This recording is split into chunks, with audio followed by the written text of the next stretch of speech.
Hey everyone, I hope you guys are doing well. We still miss you at the Y and we hope to see you soon. Today I have Chrysanthemum.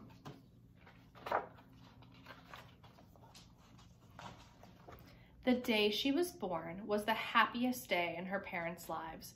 She's perfect, said her mother. Absolutely, said her father. And she was. She was absolutely perfect. Her name must be everything she is, said her mother. Her name must be absolutely perfect, said her father. And it was. Chrysanthemum. Her parents named her Chrysanthemum. Chrysanthemum grew and grew and grew, and when she was old enough to appreciate it, Chrysanthemum loved her name. She loved the way it sounded when her mother woke her up. She loved the way it sounded when her father called her for dinner. And she loved the way it sounded when she whispered it to herself in the bathroom mirror. Chrysanthemum, chrysanthemum, chrysanthemum. Chrysanthemum loved the way her name looked when it was written with ink on an envelope. She loved the way it looked when it was written with icing on her birthday cake. And she loved the way it looked when she wrote it herself with her fat orange crayon. Chrysanthemum, chrysanthemum, chrysanthemum. Chrysanthemum thought her name was absolutely perfect. And then she started school. On the first day, Chrysanthemum wore her sunniest dress and her brightest smile. She ran all the way. Hooray, said Chrysanthemum, school! But when Mrs. Cloud took roll call, everyone giggled upon hearing Chrysanthemum's name.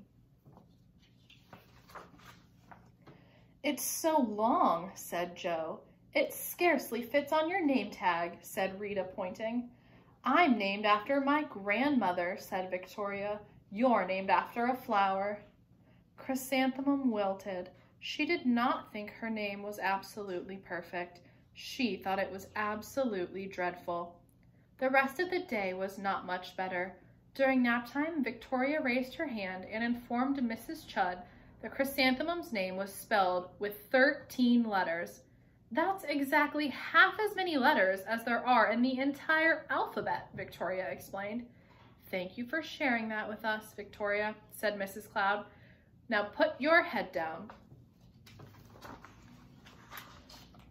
If I had a name like yours, I'd change it, Victoria said as the students lined up to go home.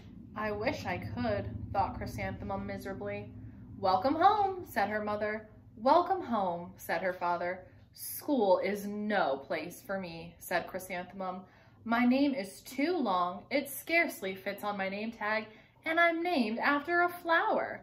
Oh, pish, said her mother. Your name is beautiful and precious and priceless and fascinating and winsome, said her father.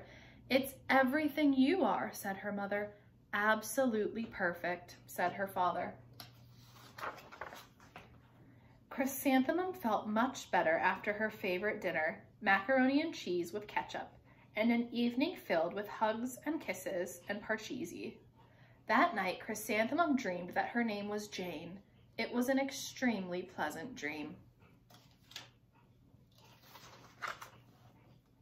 The next morning, Chrysanthemum wore her most comfortable jumper. She walked to school as slowly as she could. She dragged her feet in the dirt. Chrysanthemum, chrysanthemum, chrysanthemum, she wrote. She even looks like a flower, said Victoria as Chrysanthemum entered the playground. Let's pick her, said Rita, pointing. Let's smell her, said Joe. Chrysanthemum wilted. She did not think her name was absolutely perfect. She thought it was absolutely dreadful. The rest of the day was not much better. During nap time, Victoria raised her hand and said, A chrysanthemum is a flower. It lives in a garden with worms and other dirty things. Thank you for sharing that with us, Victoria, said Mrs. Cloud. Now please put your head down. I just cannot believe your name, Victoria said as the students lined up to go home. Neither can I, thought Chrysanthemum miserably. Welcome home, said her mother. Welcome home, said her father. School is no place for me, said Chrysanthemum. They said I even look like a flower. They pretended to pick me and smell me. Oh, pish, said her mother. They're just jealous. "And envious and begrudging and discontented and jaundiced," said her father. "Who wouldn't be jealous of a name like yours?" said her mother. "After all, it's absolutely perfect," said her father. Chrysanthemum felt a trifle better after her favorite dessert, chocolate cake with buttercream frosting, and another evening filled with hugs and kisses and parcheesi. That night, Chrysanthemum dreamed that she really was a chrysanthemum. She sprouted leaves and petals. Victoria picked her and plucked the leaves and petals one by one until there was nothing left but a scrawny stem. It was the worst nightmare of Chrysanthemum's life. Chrysanthemum wore her outfit with 7 pockets the next morning. She loaded the pockets with her most prized possessions and her good luck charms. Chrysanthemum took the longest route possible to school. She stopped and stared at each and every flower. "Chrysanthemum, chrysanthemum, chrysanthemum," the flowers seemed to say. That morning, the students were introduced to Mrs. Twinkle, the music teacher. Her voice was like something out of a dream, as was everything else about her. The students were speechless. They thought Mrs. Twinkle was an indescribable wonder. They went out of their way to make a nice impression. Mrs. Twinkle led the students in scales. Then she assigned roles for the class musical. Victoria was chosen as the dainty fairy queen. Rita was chosen as the spiffy butterfly princess. Jo was chosen as the all-important pixie messenger. And Chrysanthemum was chosen as a daisy. "Chrysanthemum's a daisy, chrysanthemum's a daisy," Jo and Rita and Victoria chanted, thinking it was wildly funny. Chrysanthemum wilted. She did not think her name was absolutely perfect. She thought it was absolutely dreadful. "What's so humorous?" asked Mrs. Twinkle. "Chrysanthemum," was the answer. "Her name is so long," said Jo. "It scarcely fits on her name tag," said Rita, pointing. "I'm named after my grandmother," said Victoria. "She's named after a flower." "My name is long," said Mrs. Twinkle. "It is?" said Jo. "My name would scarcely fit on a name tag," said Mrs. Twinkle.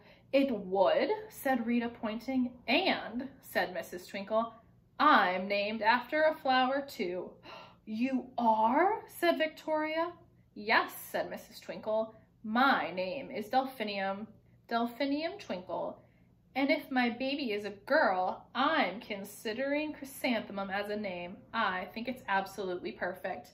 Chrysanthemum could scarcely believe her ears. She blushed, she bloomed, she bloomed. Chrysanthemum, chrysanthemum, chrysanthemum. Jo, Rita, and Victoria looked at Chrysanthemum longingly. "Call me Marigold," said Jo. "I'm Carnation," said Rita, pointing. "My name is Lily of the Valley," said Victoria. Chrysanthemum did not think her name was absolutely perfect. She knew it. The end.